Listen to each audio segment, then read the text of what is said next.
So recently I went to Iceland, and that was one of the top locations that I wanted to visit ever, and I had such a great time. But I didn't vlog it because first of all I wanted to really embrace it and enjoy it for myself, but then also it was so cold, my hands were freezing, I could barely get them out of my pockets to take some photos, so I couldn't really walk around and vlog, and the wind was so bad that you wouldn't even be able to hear anything in the vlogs.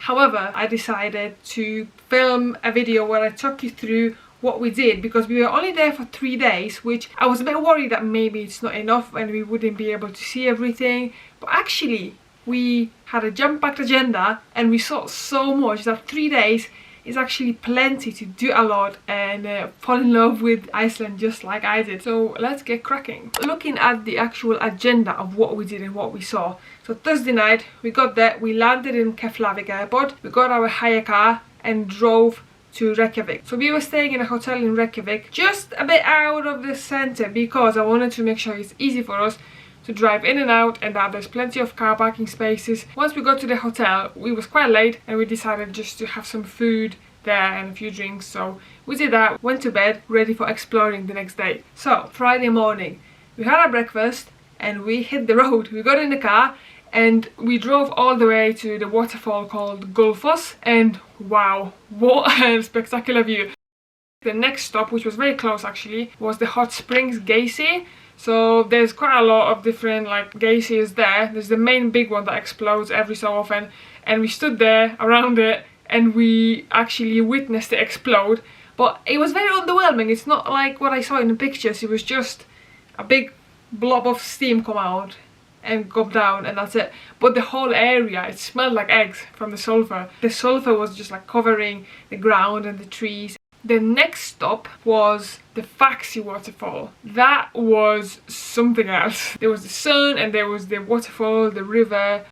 As we were driving away from that waterfall, we saw a sign for something, and then we quickly went on maps and it turned out to be a crater. So we turned the car around and we stopped there, and that was yet again just another spectacular thing to see. So after all that, we go back to the hotel, we had a bit of a rest, and then we drove into the city centre just to have a walk around and grab some food. And wow, the streets are so cute, so beautiful. There's plenty of food to choose from, you will not be disappointed. It's just a really nice place. After that, we went back to the hotel where we were getting picked up to go on a Northern Lights viewing tour. We went out to the, I can't really pronounce it, this national park. We actually drove through it on the way to Gullfoss. That was a really nice drive, but that's where the bus took us, into like a remote area with little light pollution, to watch the Northern Lights. And the amazing thing was, we walked up to the viewing platform and then they were starting, and then we just stood there for I think over an hour just witnessing this amazing phenomenon. It was so incredible to witness it. I totally recommend going on a tour, because on the way there the guide was telling us about the history of Iceland and about the Northern Lights themselves, like how to spot them, how do they behave, where do they come from, and he covered a lot of interesting facts about the country and the Northern Lights. Moving on to Saturday, we started the day pretty much the same. So we got up early, had some breakfast and hit the road. We went east again, but in a different direction, and the route looked so different, the scenery, so just the drive alone was so beautiful and amazing. So we picked the furthest point again to travel to, which was the Black Beach. That is a very spectacular beach with lots of rock formations and a cave. I must see for definite, so that's where we went. And then on the way back we stopped at a couple of waterfalls. The first one was Skogafoss. As you walk towards it, it's amazing, but then you get to it and it literally takes your breath away.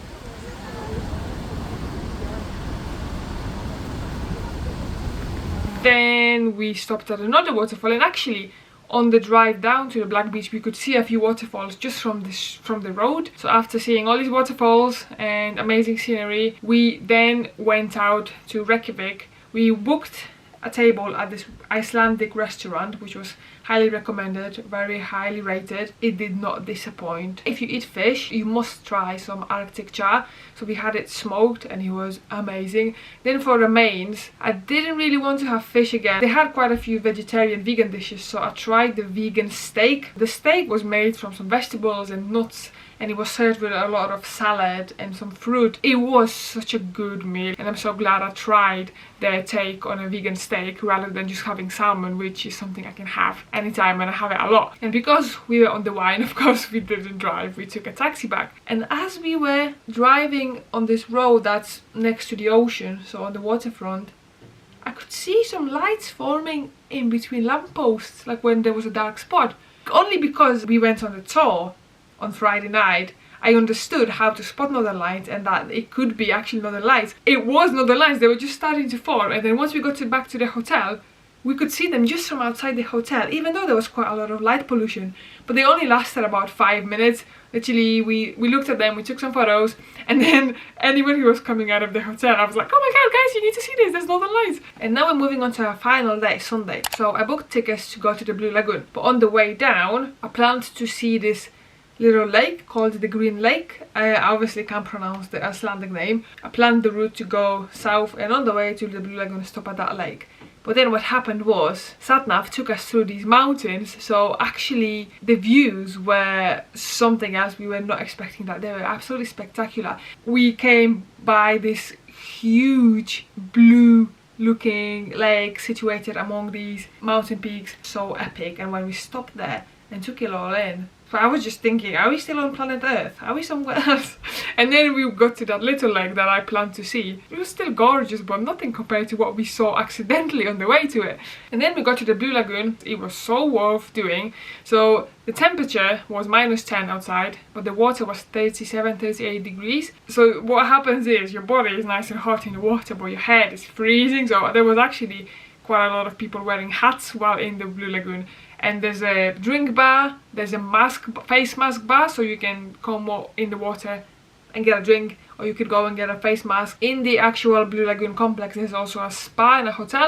We didn't go in the spa and we didn't stay at the hotel, we just did the Blue Lagoon, but we also had lunch in the main restaurant. So what we did was we spent some time in the water, put our robes on, walked to the restaurant, had a meal, and it's again really nice dining experience. The food was incredible, so worth every penny. It wasn't cheap. And then we got back to the water, we did our face masks, and we just experienced these amazing waters again.